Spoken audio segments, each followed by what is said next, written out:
The new Black Wall Street.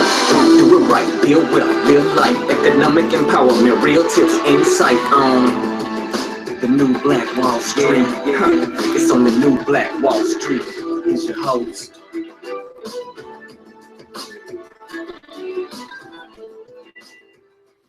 All right, good morning, good morning, good morning, good morning. It's Thursday, that's right. Your boy is back, ERGJ, Certified Financial Educator. Tuning in today. I'm going through the new Black Wall Street Book Club, and we're going through the book, The 48 Laws of Power. That's right. We're on law number 12 today, so hopefully you guys have been keeping up. Because here's the deal, guys. We're going through this book, man, because this book gives us a little bit of thing called strategy. That's right. Put in the comments below the word strategy. We're going through some strategy. Here's what it is, man. This is a very controversial book. I know. I understand. But here's the deal. You can either learn how to actually apply some of these laws into your life so that you can gain power, or at the very least, you can learn when these laws are being applied against you so you don't give up power. That's right. You're either looking to gain power or you're looking to make sure that you don't give up power. And that's what this book is really teaching us as we go through. Now, again, I know it's some controversial stuff today. We're going to talk about something very controversial. But again, you want to know, you want to be in a position where you understand when you're giving up power. Good morning, good morning, good morning. Now, of course, today's episode is brought to you by True Detergent. That's right, True Detergent. Oh, I got to get my other hand out. True Detergent, black owned and manufactured right here in the Atlanta area. We're doing free delivery to your doorstep in Atlanta. You can give us a call, 678-851-2400, 678-851-2400, 101 ounce bottle, $15. I mean, it's 15 cents per wash. And here's the deal. You're going to wash your clothes anyway. So why not go ahead and give your brothers and sisters a shot? Go ahead and try True, make the switch.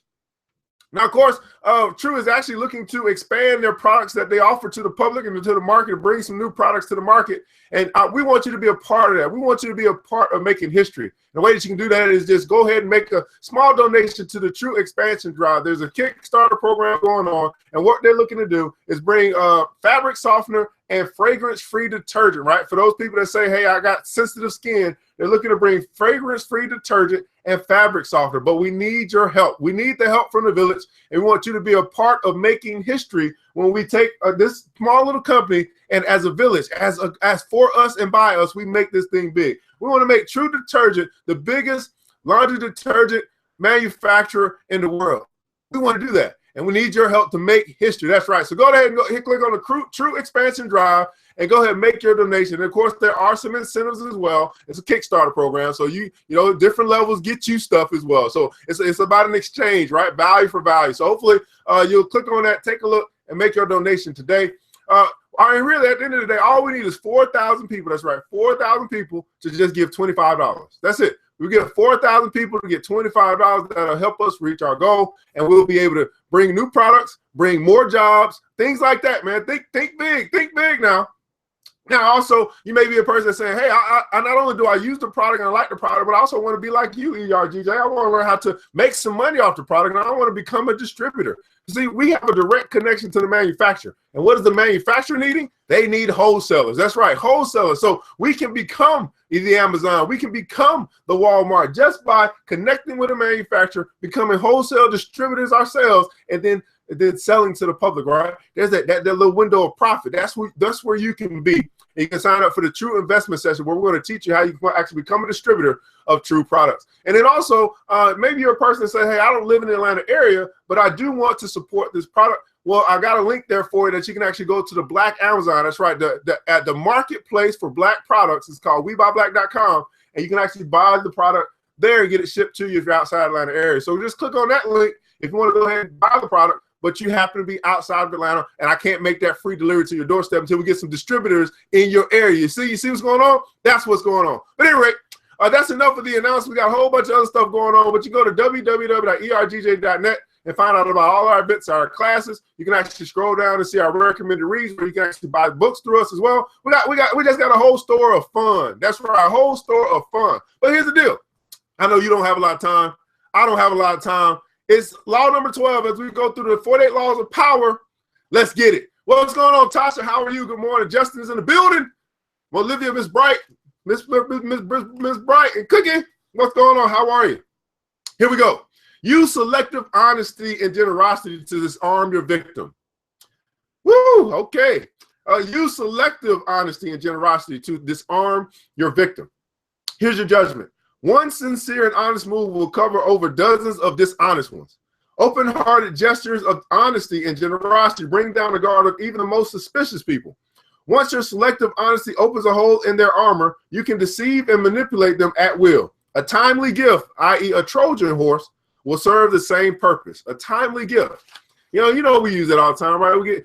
We piss somebody off, we give them a little gift, and we try to make up, and break up to make up. Yeah. Anyway, here are your keys to power. I told you, if we want to learn when to apply these strategies, but we also want to learn when these strategies are being applied upon us, so we can always try to remain in a position of power. So here are your keys to power, guys. The essence of deception is distraction. The essence of deception is distraction. And quite honestly, guys, let's just keep it real. Those who have founded this America, they have mastered the art of distraction, right? And they mastered the art of distraction, and they continue to deceive us because we're so distracted.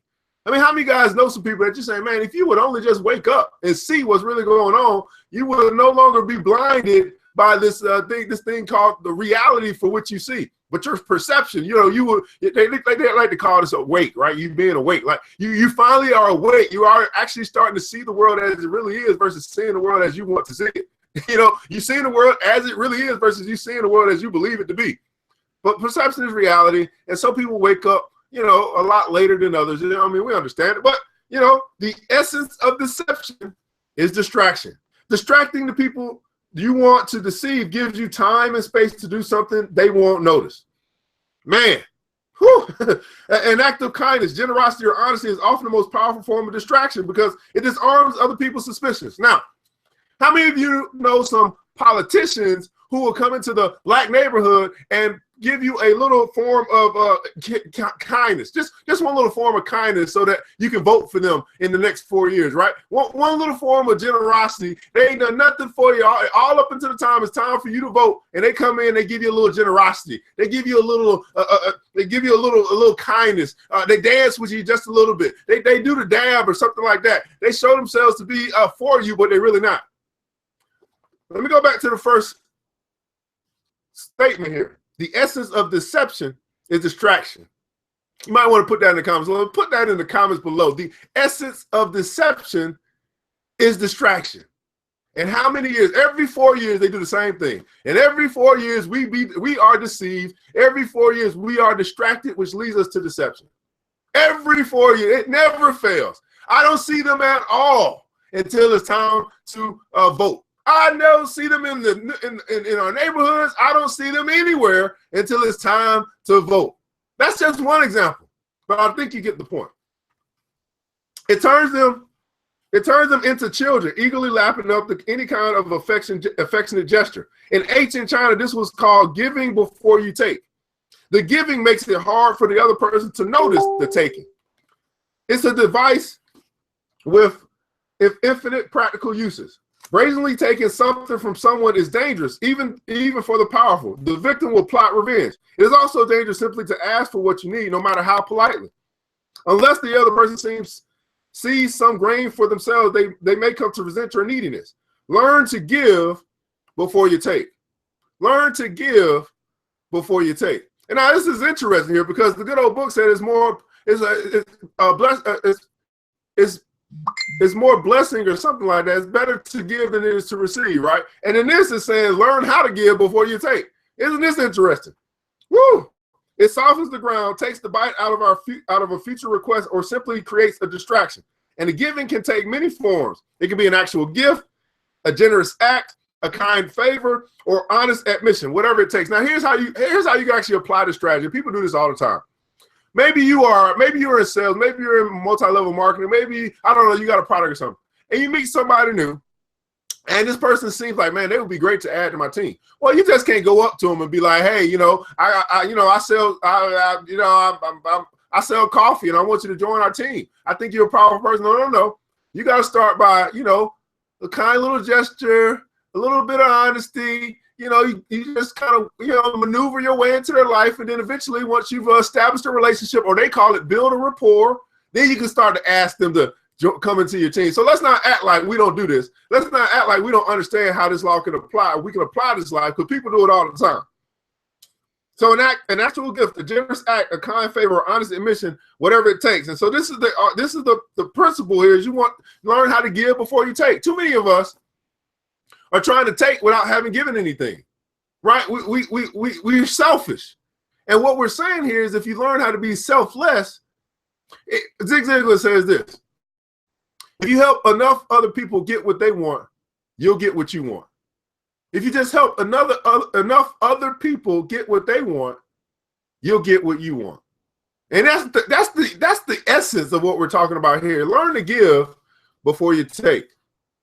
Put down in the comments below. Learn to give before you take. Learn to give before you receive. Learn to give before you take.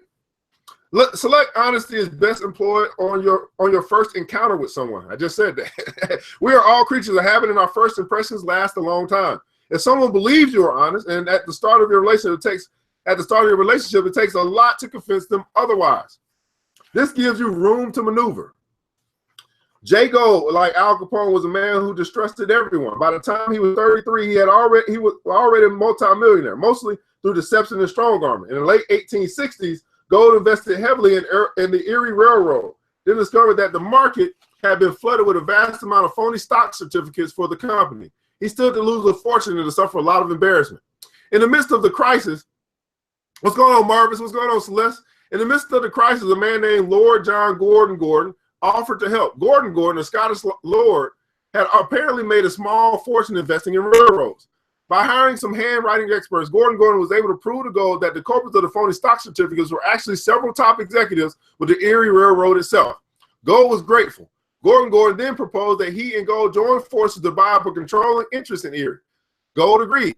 For a while, the venture appeared to prosper. The two men were now good friends, and every time Gordon came to Gold asking for money to buy more stock, Gold gave it to him. In 1873, however, Gordon suddenly dumped all of his stock, making a fortune but drastically lowering the value of Gold's own holdings. Then he disappeared from sight. Upon investigation, Gold found out that Gordon's real name was John Crowingsfield, and that he was the bastard son of a merchant seaman and a London barmaid. There had been many clues before then that Gordon was a con man, but his initial act of honesty and support had so blinded Gold that it took the loss of millions for him to see through the scheme. How many of us have been taken for a loop? How many of us have been hit with dupe and delight?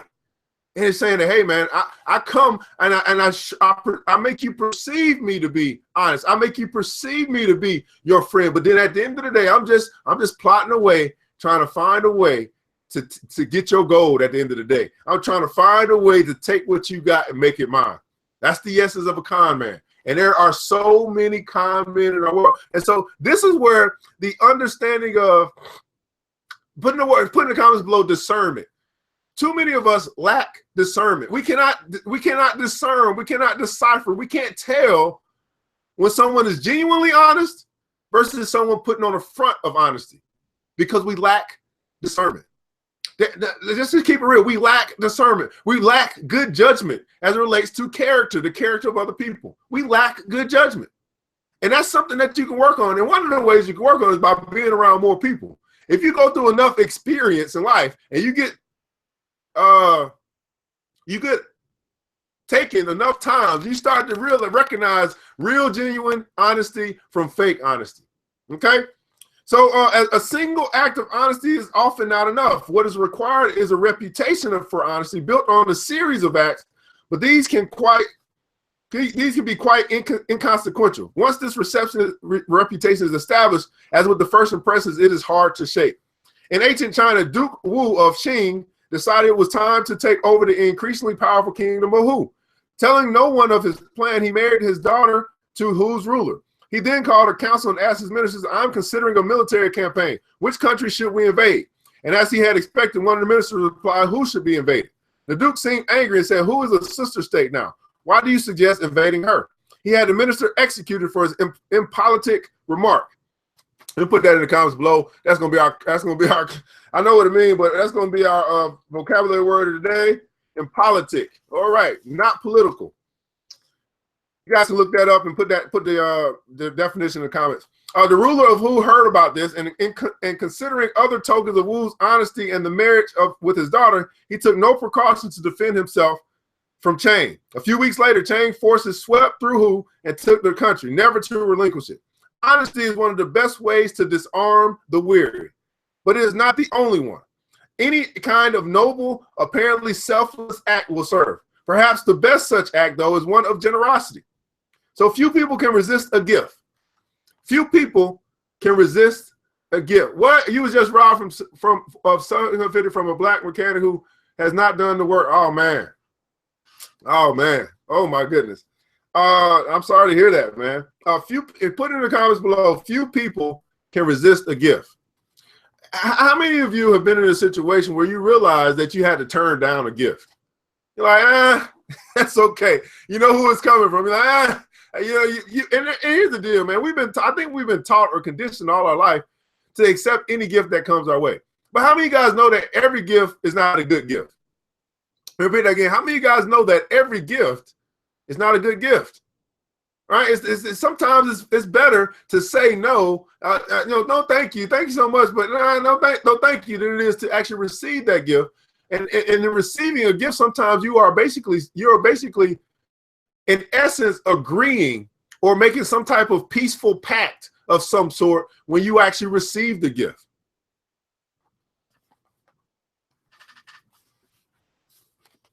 Yeah, turn down a gift. Sometimes you got to turn down a gift. So few people can resist a gift, even from the most hardened enemy, which is why it's often the perfect way to disarm people. A gift brings out the child in us, instantly lowering our defenses. Although we often view other people's actions in the most cynical light, we rarely see the Machiavellian element of a gift, which quite often hides ulterior motives. A gift is the perfect object in which to hide a deceptive move. And this is why many of us who are, let's just say you're awake, you understand that just because a black celebrity or just because someone with a whole bunch of money, just because they give to a charity, that doesn't necessarily make them for the cause, right? Because it's just a gift, right? Have they gotten to the charity? Have they gone into the field and done any work? Probably not. But they gave a gift and they said, hey, this should suffice for the people to show the people that I'm for the people. No. At some point, black people, at some point, we have to understand that just because you give money does not mean you're for the cause. Repeat that again. Just because you give money does not mean you're for the cause. Why? Because work still has to be done. And so if you're not down here working, you're just financing the project. That doesn't necessarily mean that you're for the cause. You just gave a gift in order to get us to believe and trust in you. But I'm telling you, when you get people that'll work with you, that's why Club Million is so important. When you get people that will work with you, those are people that I trust more because they're actually in the field than the person that's just trying to finance the project. Now, we don't turn down finances, but what I'm saying is we need to understand that just because you give a gift does not mean that I should trust you. Just because you give a gift does not mean I should overlook all of the things that you've done in your past, your history, which tells me a little bit about your character. Just because you gave a gift does not mean you've turned over a new leaf. But now, if I can see you working with me, right? If I can see you in the community on a week in and week out basis, then we might start talking about trusting and believing with you. Then you might actually build some trust and earn the trust because you're actually working with us in the field. And that's right. Keon says, Davos, that's exactly a good example. Look at that. Just because you gave a gift does not mean that you have earned my trust. You've earned my loyalty. You've earned, no, you ain't gonna pay off my trust. That's not how it's gonna work. I'm not a person that can be bought with a price. You come work with me, hey, then we can start talking about something. All right. So over 3,000 years ago, the ancient Greeks traveled across the sea to recapture the beautiful Helen, stolen away from them by Paris, and to destroy Paris' city, Troy. The siege lasted 10 years. Many heroes died, yet neither side had come close to victory. One day, the prophet Calchas assembled the Greeks. Stop battering away at these walls, he told them. You must find some other way, some ruse. We cannot take Troy by force alone. We cannot take Troy by force alone. Now, I want to tell you guys this. When I think about many of our great communities that we've had in our lifetime, in our past, I think they said the same thing. We can't take the black community by force alone. We need some ruse. We need something to distract them, so that we can lower their defenses and then we can actually conquer. Again, this is a strategy we can apply, but we can also need to learn when it's being applied against us. So we cannot take Troy by force alone. We must find some cunning stratagem. The cunning Greek leader Odysseus then came up with the idea of building a giant wooden horse, hiding soldiers inside of it, then offering it to the Trojans as a gift.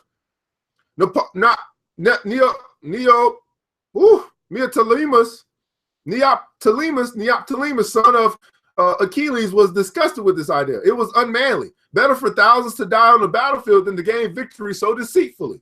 But the soldiers, faced with a choice between another 10 years of manliness, honor, and death, and on one hand, a quick victory on the other, chose the horse, which they promptly built. The trick was successful, and Troy fell.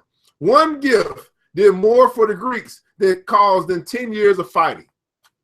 One gift did more for the Greek cause than 10 years of fighting. Think about it. One gift, a Trojan horse, did more for their cause than 10 years of fighting. 10 years of fighting, 10 years of dying, 10 years of stalemate. And then finally they came up with an idea. So here's how we can trick them. And they tricked them. They tricked them with a horse. And they tricked them and took victory. One gift did more for them than 10 years of fighting. Powerful. Selective kindness should also be a part of your arsenal of deception. For years, and I want you guys to understand something. I know we're reading it and they're coming from the art of deceit and the art of war, but let's really try to dig into the strategy itself and say, okay, how can we use this? And we do it all the time. Okay, we do it all the time, right? We have potlucks. We bring bring cookies to work, you know, and try to make friends, you know, all this stuff that we do. Let's just keep it real. It's a form of deception. Now, for some of us, we're very honest and we're genuine. But it's a form of deception. Okay, I want to make everybody, you know, understand that I'm a nice person. Okay, gift for the boss at holidays. Let's just keep it real, right? You hate your boss. We say this the holidays. Everybody needs some love. Let me go ahead. Come on, let's just keep it real. Selective kindness should be a part of your arsenal of deception. For years, the ancient Romans had besieged the city of the Philistines, always unsuccessfully. One day, however, when the Roman general Camillus was encamped outside the city, he suddenly saw a man leading some children toward him. The man was a Philistine teacher, and the children, it turned out, were the sons and daughters of the noblest and wealthiest citizens of the town. On the pretense of taking these children out for a walk, he had led them straight to the Romans, offering them as hostages in the hopes of ingratiating himself with Camillus, the city's enemy. Camillus did not take the children hostage. He stripped the teacher, tied his hands behind his back, gave each child a rod, and then let them whip him all the way back to the city. The gesture had an immediate effect on the Philistines. Had Camillus used the children as hostages, some in the city would have voted to surrender. And even if the Philistines had gone on fighting, their resistance would have been half-hearted. Camillus's refusal to take advantage of the situation broke down the Philistines' resistance, and they surrendered. The general had calculated correctly, and in any case, he had nothing to lose. He knew that the hostage ploy would not have ended the war, at least not right away. By turning the situation around, he earned his enemy's trust. By turning the situation around, he earned his enemy's trust and respect, disarming them. Selective kindness. Everybody put in the comments below, selective kindness. Now, I'm not saying you don't need to be kind all the time, but we're just for the purposes of this book, go ahead and put in the comments below selective kindness. Selective kindness will often break down even the most stubborn foe. Aiming right for the heart, it corrodes the will to fight back. Now, I actually remember when I employed this strategy without knowing it. And I was at a new job, and I was working, and my task was to work with the most difficult person in the office. How many guys know of a difficult person in the office to work with? They're the person that kind of knows everything but has no friends. That's that person. Like, they know everything. They know the company up and down, but they absolutely piss everybody off because they don't know how to communicate. So I had the task of working with this person. Like, okay, how can I work with this? This dude don't know how to talk. He just, you know what I mean? But I used this selective kindness and actually ingratiated myself to him. And what did that do for me? That allowed me to extract all of his knowledge. Yeah, it allowed me to extract all of his knowledge. I just basically said, hey, if I can become his friend, then I can become anybody's friend, because he's the most difficult person to become a friend with. Now, how did I do that? I started asking him what his interests were. I started finding out what he read. I started finding out a little bit about his life, even though he was very difficult to communicate with. And what did that do for me? It allowed me to extract the knowledge that he had. And it took me to another level in that company because I was able to work with the most difficult person in the company itself and get the knowledge that he had while also making a friend of some sort. So let's say urban garden development, growing fresh fruits and vegetables and herbs, a win-win, healthy food, collaboration with those in the neighborhood, and income. Learning skills is what's needed. Teach one selective kindness. All right. So remember, by playing on people's emotions, calculated acts of kindness can turn a Capone into a gullible child. As with any emotional approach, the tactic must be practiced with caution. If people see through it, their disappointed feelings of gratitude and warmth will become the most violent hatred and distrust. Unless you make the gesture seem sincere and heartfelt, do not play with fire. Unless you make the gesture seem genuine and heartfelt, do not play with fire. Now, here's your image. We already talked about it. Here's what this looks like. Here's what this chapter looks like. It looks like the Trojan horse. It looks like the Trojan horse. And so your gal is hidden inside the magnificent gift that proves irresistible to your opponent. The walls open, and once inside, you wreak havoc. The walls open, you disarm your opponent by using selective honesty and generosity. And here's the authority from today. Here's your authority. When Duke Jin of Qin was about to raid you, he presented to them a jade and a team of forces. When Earl Qi was about to raid Choyo, he presented them grand chariots. Hence the saying, when you are about to take, you should give. When you're about to take, you should give. So one of the principles that came out of today was to learn to give before you take. Learn how to give before you take. And that's going to put you in a position that you can actually receive more easily. Let me repeat that again. When you learn how to give before you take, you put yourself in a position where you can actually receive more easily. Why? Because you have shown yourself to be selfless, even though you quite honestly could be selfish. But you've shown yourself to be selfless. And people respond. People love people who are selfless, who are not all about me, me, me. But you are about we. You're about the village. You're about moving the agenda forward. So be selfless, and you'll find that you'll receive more. But when you are selfish, you'll find that you receive less. Let me repeat that again. When you are selfless, you'll find that you will receive more. But when you are selfish, you'll find that you receive less.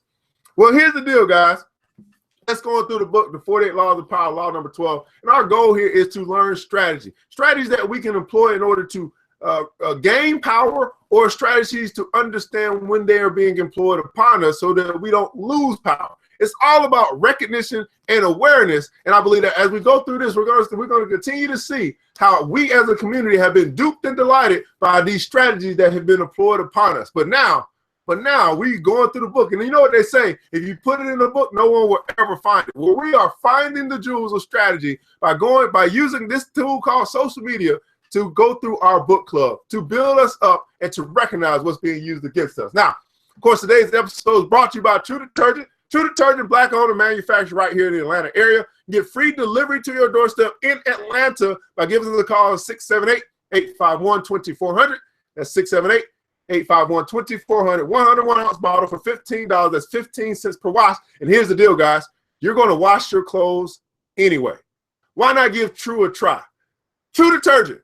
Make the switch. And then True is also having an expansion drive. We want you to go ahead and make a donation so that we can actually bring out new products to the market, and that's going to allow us to grow and to build. That's going to allow us to expand our warehouse. It's going to allow us to offer more jobs to our brothers and sisters who are in need of work. Need to get them off the street, get them out of the strip clubs. This is what we can do, guys. This is what we can do. Go ahead and make a donation, man. We only need 4,000 people to donate $25 a piece, and that will get us to our goal. So we're going to be having the True Detergent, the fragrance-free detergent. That's what we're trying to bring out. We need help. We need help in order to finance that project. And then also the fabric softener is coming out. We need help to finance that project. That's why we have this Kickstarter program going on. So if you want to be a part of history, everybody put in the comments below history. If you want to be a part of history and making history, a Black-owned and manufactured company, and make them the very best, the #1 household product company in the world, then we need your help today, early, so that later on you'll see the fruit or the return on your investment. And also, maybe you're saying, hey, I want to learn how to become a distributor myself. We have a direct connection to the manufacturer, but what does the manufacturer need? The manufacturer needs wholesalers. So instead of them going through Amazon, instead of them going to Walmart, why not use us? The people in the field, the grassroots people that can actually get stuff done and can touch the rest of the village. Well, hey, if you're saying, hey, I want to learn how to do it, I want to learn how to become Amazon, I want to learn how to become Walmart. Well, we have a true investment session set up for you to do that, and you can also sign up for that. That's going to be on February 24th. There's only so many seats left, so I'm trying to. I can lead a horse to water, but I can't make that horse drink. And so I'm leading you to a place where you can build wealth, you can get another stream of income, but it's up to you to get your seat. And then maybe you're saying, hey, I'm outside of the Atlanta area, and I actually do want to support this product. I want some detergent in my household. I want to say no to Tide. I want to say no to Gain. I want to say yes to True. Well, I got a link there where you can actually order online from the Black Amazon. That's right, WeBuyBlack.com. You can order, you can click on that link, and you can order True through me today at WeBuyBlack.com. So we're talking about all Black everything. Everybody put in the comments below Abe, the word Abe, like Abe Lincoln, ABE, all Black everything, from manufacturer to wholesaler to customer. This is that right there is what you call group economics. That right there is what you call circulating the black dollar. Manufacturer, wholesale distributor, customer. All that money just stayed in the Black community, just like that. Are you getting the picture now? Are you starting to see the picture, right? So right, this is ERGJ from ERGJ Enterprise. Of course, you can find all that and more at www.ergj.net, where you get more information. But here's the deal, man. You got the power. And remember this, it takes a village, and it starts with us. Let's build wealth as we climb together. Have a great day. Thanks you for joining the show. We gave a lot of great tips, but it's time to go. Take the knowledge we shared, hope you use it and grow. We'll see you all there in the next episode of the new Black Wall.